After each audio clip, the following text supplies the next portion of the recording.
The United Kingdom's Parliament has been urged to revoke a clause in the new football governance bill that could leave the door open to sports washing by authoritarian states.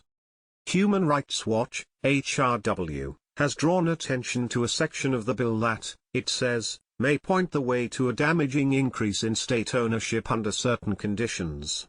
The bill, currently being debated in the House of Commons, will define the powers of the long-promised independent regulator for English football, but there are concerns that the new body will be unable to step in if the government waves unsavoury new owners through. While the bill proposes new criteria for disqualifying prospective owners, Section 37(2) stipulates that the regulator must take the government's foreign and trade policy objectives into account when assessing their suitability. That has the potential, HRW believes, to severely dilute the regulator's ability to block states from increasing their hold on the sport. Related, Amnesty urges FIFA to publish report on Qatar migrant worker compensation.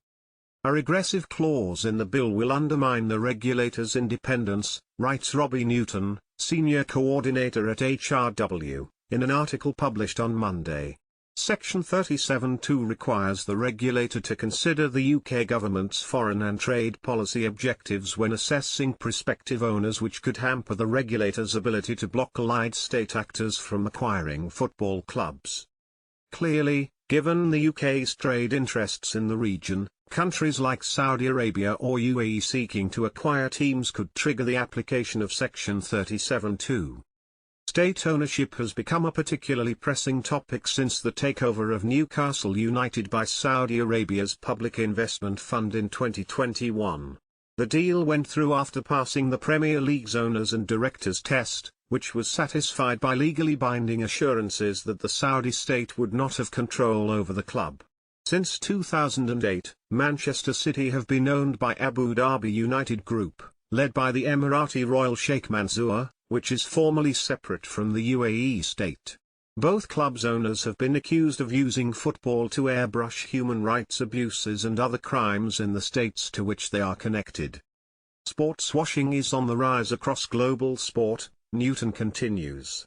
Authoritarian states are increasingly looking to sport and sports infrastructure as potential PR vehicles to launder their reputations and exert geopolitical influence.